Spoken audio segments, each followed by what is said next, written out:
এখন আমরা কথা বলবো বার চার্টটি নিয়ে। বার চার্টটি দিয়ে ডাটাগুলোকে হরিজন্টাল ভাবে সুন্দরভাবে প্রেজেন্ট করা যায়। হরিজন্টালি ডাটাগুলোকে প্রেজেন্ট করার জন্য আমরা বার চার্ট ব্যবহার করি। কলাম চার্টে আমরা ভার্টিক্যালি ডাটাগুলোকে প্রেজেন্ট করা দেখিয়েছি। এখন আমরা বার চার্টের মাধ্যমে কিভাবে ডাটাগুলো হরিজন্টালি সুন্দরভাবে প্রেজেন্ট করা যায় সেই বিষয়গুলো নিয়ে আলোচনা করব। প্রথমে ঠিক আপনি যতটুকু ডেটাবেজ নিয়ে আপনার বার চার্টটি তৈরি করতে চাচ্ছেন ঠিক ততটুকু সিলেক্ট করে নিতে হবে। যেখান থেকে সিলেক্ট করা শুরু করবেন সেখানে মাউস পয়েন্টারটি রেখে প্রেস করে ধরে রাখার পরে ড্র্যাগ করে যতটুকু আপনার চার্টের এরিয়া হবে ঠিক ততটুকু আপনি সিলেক্ট করে নিন। সিলেক্ট করে নেবার পরে ইনসার্ট অপশন থেকে এখানে আপনার চার্টের যে পোর্শনটি রয়েছে সেই পোর্শন থেকে দেখবেন এখানে বার চার্ট একটি অপশন আছে। সেই অপশনটি হচ্ছে ক্লাস্টার্ড বার চার্ট। ক্লাস্টার্ড বার চার্টটি আমি সিলেক্ট করে দিলাম। সিলেক্ট করে দেওয়ার পর একটি চার্ট এখানে জেনারেট হলো। এখন আমরা দেখতে পাচ্ছি যে ডেটাগুলো আসলে ওভারল্যাপ হয়ে গিয়েছে, অর্থাৎ মান্থ ওয়াইজ আমি ইনকাম দেখিয়েছি, প্রত্যেকজনের ইনকাম। এখানে যাদের ইনকাম দেয়া আছে তাদের নামগুলো ওভারল্যাপ হয়ে গিয়েছে, এই কলামের উপর ওভারল্যাপ হয়েছে, এই কলামের উপর ওভারল্যাপ হয়েছে। এখন এরকম তো আর প্রেজেন্ট করা যাবে না। এটাকে আমরা কিভাবে ফরম্যাট করতে পারি, কিভাবে আরো সুন্দরভাবে প্রেজেন্ট করতে পারি সেই বিষয়গুলো আমরা দেখব। তো প্রথমে আমরা কলামগুলোর প্রশস্ততা অর্থাৎ প্রস্থগুলো বাড়িয়ে নিব। সেজন্য আমরা কলামগুলোর উপর রাইট বাটনে ক্লিক করার পরে ফরম্যাট ডাটা সিরিজে ক্লিক করব। কিছুক্ষণ ওয়েট করার পর ঠিক ডান পাশে এরকম একটি বক্স ওপেন হবে। এই বক্স থেকে আমরা গ্যাপ ওয়াইডটা আগের মতোই কমিয়ে দিলে প্রশস্ত বেড়ে যাবে। এখন এটিকে আমি একটু রিসাইজ করে নিচ্ছি। এখন আপনি চাচ্ছেন যে প্রত্যেকটি কলামের ঠিক উপরে এই অংশটুকুতে যাদের ইনকাম তাদের নাম থাকবে, প্লাস ইনকামের যে ভ্যালু অর্থাৎ এই যে ইনকামের যে ভ্যালুগুলো এগুলো থাকবে। আর এটিকে যদি আমি না রাখতে চাই তাহলে দুইভাবে এটি আমি রিমুভ করতে পারি। দেখুন এখানে ক্লিক করার সাথে সাথে কিন্তু এই বক্সে কিছু পরিবর্তন হয়েছে। আমি আবার দেখাচ্ছি। যখনই আপনি এই নামগুলোকে সিলেক্ট করবেন, অর্থাৎ যে নামগুলো অনুযায়ী কলামগুলো জেনারেট হয়েছে সেই নামগুলো যখন আপনি সিলেক্ট করবেন, সিলেক্ট করার সাথে সাথে দেখবেন এখানে আরেকটি নতুন অপশন জেনারেট হবে, অপশন তৈরি হবে। সিলেক্ট করলাম, দেখুন এখানে কিন্তু একটি অপশন তৈরি হয়েছে। এটি হচ্ছে যে অ্যাক্সিস অপশন। এই অ্যাক্সিস অপশন থেকে আপনার এই যে অ্যাক্সিস নেমগুলো আছে এগুলো আপনি পরিবর্তন করতে পারেন বা বিভিন্নভাবে আপনি রিসাইজ করতে পারেন বা পজিশনগুলো চেঞ্জ করতে পারেন। এখানে ক্লিক করার পরে দেখেন উপরে আছে অ্যাক্সিস অপশন। অ্যাক্সিস অপশনে আমি ক্লিক করলাম। এখানে অনেকগুলো অপশন আছে। এই অপশনগুলো এখন যেহেতু প্রয়োজন নাই তাই আমি এগুলো নিয়ে এখন কাজ করছি না। এখান থেকে দেখবেন লেভেল নামে একটা অপশন রয়েছে, লেভেলস। এই লেভেলে ক্লিক করবেন। লেভেলে ক্লিক করার পরে লেভেল পজিশন নামে একটি বক্স আছে, লেভেল পজিশন। এই লেভেল পজিশন বক্সের এই ড্রপ ডাউন মেনুতে ক্লিক করবেন। ড্রপ ডাউন মেনুতে ক্লিক করার পরে আপনি যদি হাই দিয়ে দেন, হাই ক্লিক করার সাথে সাথে দেখবেন এই অ্যাক্সিস লেভেলগুলো ঠিক এগুলো সামনে চলে আসবে। হাই ক্লিক করলাম, দেখুন সবগুলো কিন্তু সামনে চলে এসেছে। আবার যদি আমি লোতে ক্লিক করি, লোতে ক্লিক করার সাথে সাথে সবগুলো লেভেল এই হাই থেকে অ্যাক্সিস লেভেলটা ঠিক পিছনে চলে যাবে। লোতে ক্লিক করলাম, ঠিক পিছনে চলে গিয়েছে। আবার যদি আমি নান ক্লিক করি তাহলে একদমই চলে যাবে। নান ক্লিক করলে একদমই চলে গেল। কন্ট্রোল জেড প্রেস করে আমি আনডু করছি। আনডু করার পরে অ্যাক্সিস লেভেলটাকে আবার নেক্সট টু অ্যাক্সিস যে পজিশনে ঠিক ছিল সেই পজিশনে আমি নিয়ে আসলাম। এখন এটিকে আপনি সিলেক্ট করার পরে যদি শুধু আপনি ডিলিট বাটনে প্রেস করেন, কিবোর্ড থেকে যদি ডিলিট বাটনে প্রেস করেন তাহলে কিন্তু এটি ডিলিট হয়ে যাবে, এটি কিন্তু থাকবে না। ঠিক এভাবে আপনি অ্যাক্সিস লেভেলগুলোকে ফরম্যাট করতে পারেন বা আপনার প্রয়োজন অনুযায়ী আপনি রিসাইজ করতে পারেন। এরপরে যেটি আমরা করব যে আমরা প্রত্যেকগুলো অ্যাক্সেস লেভেল অর্থাৎ এই কলাম অনুযায়ী এই ইনকামটুকু কার, যেমন এখানে দেখাচ্ছে দেখেন মাউস পয়েন্টারটি রাখার সাথে সাথে জানুয়ারি পয়েন্ট মিজানের পয়েন্ট এটি দেখাচ্ছে। তো আমরা দেখতে চাই এটি একদম প্রথমে এখানে থাকবে, সেটি আমরা কিভাবে করব। এই কলামের উপর রাইট বাটনে ক্লিক করার পরে দেখবেন এখানে অ্যাড ডাটা লেভেল নামে একটি অপশন আছে। এই ডাটা লেভেল অপশনে ক্লিক করার পরে অ্যাড ডাটা লেভেলস, দেখবেন প্রত্যেকটা ডাটার উপরে 200 ডাটা লেভেলগুলো চলে এসেছে। মিজানের ডাটা লেভেল কিন্তু 266 226 ছিল, সেটি কিন্তু চলে এসেছে।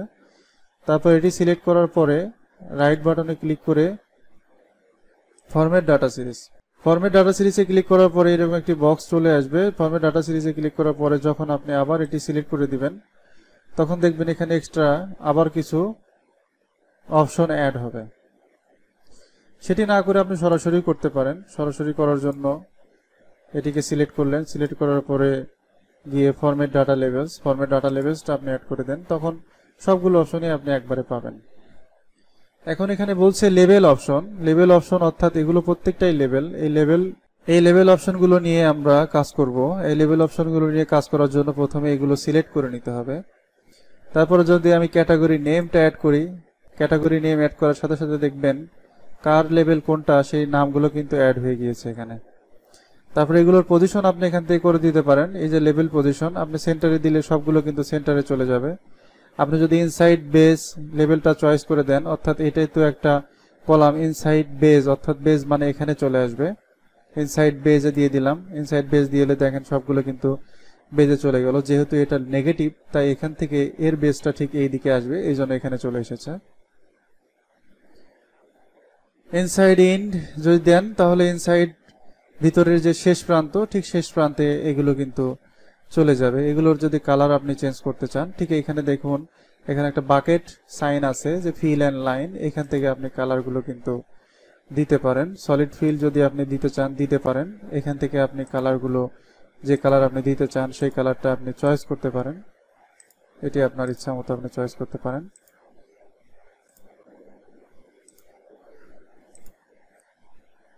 এই কালারটা আপনার ইচ্ছা মতো চয়েস করতে চান। আমি এখানে আপাতত নো ফিল রাখলাম। এখন টেক্সটের কালার যদি আপনি চয়েস করতে চান সেক্ষেত্রে আপনাকে এই যে উপরে যে টেক্সট অপশন যে অপশনটি আছে সেই অপশনে যেতে হবে। টেক্সট অপশনে ক্লিক করার সাথে সাথে দেখবেন টেক্সট ফিল নামে একটি ছোট বক্স আপনারা পাবেন।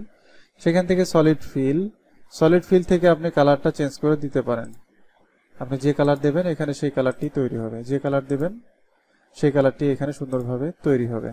আপাতত আমি এই কালারটাই রাখছি। আসলে ফোটানোর জন্য না বিভিন্ন কালার দিয়ে আপনাকে ট্রাই করতে হবে কোন কালারটা আসলে আপনার যে গ্রাফটা আপনি করছেন তার সাথে যাচ্ছে সেটাই আপনার দেখতে হবে। এখান থেকে আপনি এই ফন্টগুলোকে বোল্ড করতে পারবেন না। ফন্টগুলোকে যদি আপনি বোল্ড করতে চান তাহলে আপনাকে যেতে হবে হোমে যে এই যে বোল্ড যে অপশনটি আছে বোল্ড অপশনে ক্লিক করতে হবে, অথবা কন্ট্রোল বি প্রেস করে আপনি বোল্ড করতে পারেন। বি প্রেস করে দিলাম, দেখবেন প্রত্যেকটা লেখা কিন্তু বোল্ড হয়ে গিয়েছে। আবার লেখাগুলোর সাইজ যদি আপনি চেঞ্জ করতে চান এখান থেকে ইনক্রিজ ফন্ট সাইজে ক্লিক করলে লেখার সাইজগুলো বড় হবে, আর ডিক্রিজ করতে চাইলে ডিক্রিজ ফন্ট সাইজে ক্লিক করলে লেখাগুলোর সাইজ ছোট হবে। এরপর আপনি আরেকটু পজিশন করতে পারেন যে এগুলো তো ভিতরে আছে, আপনি চাচ্ছেন যে বাহিরে দেখবেন। বাহিরে দেখার জন্য আবার লেভেল অপশনে ক্লিক করুন। লেভেল অপশনে ক্লিক করার পরে লেভেল পজিশন নামে যে অপশনটি আছে সেখান থেকে যদি আপনি এটি আউটসাইড ইন দিয়ে দেন, আউটসাইড ইন দিয়ে দেওয়ার সাথে সাথে কিন্তু দেখবেন সবগুলো আউটসাইডে চলে এসেছে। যেহেতু ফন্টগুলো কালার সাদা তাই আমরা দেখতে পাচ্ছি না। এখন আমরা আবার কালারগুলো চেঞ্জ করে নিচ্ছি। এখান থেকে গিয়ে আমরা প্রত্যেকটা ফন্টের কালার ব্ল্যাক করে দিলাম। ব্ল্যাক করে দেওয়ার সাথে সাথে কিন্তু আমরা দেখতে পাচ্ছি। এখন এখানে আমাদের অনেকটা ওভারল্যাপ মনে হচ্ছে যে মিজানের এমটা এই কলামের উপর অনেকটা চলে এসেছে। এটা যদি আমরা আরো ভেঙে দেখতে চাই, অর্থাৎ এই মিজানের পরে যদি আমরা একটা এন্টার প্রেস করে একটা গ্যাপ দিতে চাই সেই ক্ষেত্রে আমরা সেটি কিভাবে করব। প্রথমে ডাটাটা আমি সিলেক্ট করে নিলাম। সিলেক্ট করে নেবার পরে এই লেভেল অপশন থেকে সেপারেটর নামে একটি ছোট বক্স আপনারা দেখতে পাচ্ছেন। সেপারেটর ছোট বক্স থেকে আপনি এখানে গিয়ে দেখবেন এখানে বিভিন্ন ধরনের সেপারেটর দেয়া আছে।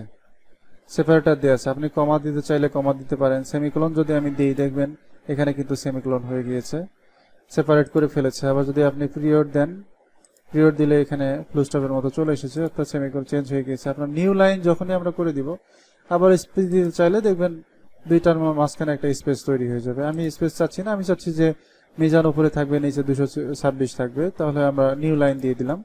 নিউ লাইন দেওয়ার সাথে সাথে দেখবেন এটি সুন্দরভাবে ফরম্যাট হয়ে গেল। এখন এটি দেখতে আগের থেকে চমৎকার মনে হচ্ছে। আপনি চাইলে এই যে অপশন গ্রাফ এই যে গ্রিড লাইনগুলো আছে এগুলো যে কোনো একটা সিলেক্ট করে ডিলিট বাটনে প্রেস করলে এগুলো ডিলিট হয়ে যাবে। তৈরি হয়ে গেল আপনার সিম্পল সুন্দর একটি বার চার্ট। এটিকে রিসাইজ করা আমি এর আগে টিউটোরিয়ালে দেখিয়েছি, এখনো দেখাচ্ছি। এটা যদি রিসাইজ করতে চান আপনি হোমে গিয়ে এটির কালার আপনি চেঞ্জ করে দিতে পারেন। আর এটির চারপাশে যদি আপনি বর্ডার দিতে চান সেক্ষেত্রে রাইট বাটনে ক্লিক করে আপনি আউটসাইড আউটলাইন বিভিন্নভাবে দিতে পারেন। আউটলাইন ধরুন আমি এই কালারটি দিচ্ছি, আউটলাইন কালার দেওয়ার পরে আবার আউটলাইন ওয়েটটা আপনি চেঞ্জ করতে চাচ্ছেন, একটু মোটা করতে চাচ্ছেন, দেখবেন আউটলাইন ওয়েট কিন্তু চেঞ্জ হয়ে গিয়েছে এবং কালারের সাথে মোটা হয়ে গিয়েছে। ঠিক এইভাবেই আপনারা বার চার্টটা তৈরি করতে পারেন। আমি আপনাদের বোঝার সুবিধার্থে এখানে এই মাইনাস দিয়ে দেখিয়েছি, যাতে এই বার চার্টটা যখন তৈরি হলো তখন সবগুলো যদি একই পজিশনে এখানে তৈরি হতো তাহলে কিন্তু এখানে মাঝখানে যে আমাদের ডাটা লেভেলগুলো ছিল, ডাটা অ্যাক্সেসগুলো ছিল সেগুলো কিন্তু এই লাইনে থাকতো, তখন আমাদের প্রবলেম হতো না। আমি মাইনাসটা এই জন্য দেখিয়েছি যাতে আপনারা এই ফরম্যাটিংটা শিখতে পারেন এবং এই ধরনের ডাটা লেভেল আপনাদের সামনে আসলে আপনারা সেটা নিয়ে কাজ করতে পারেন।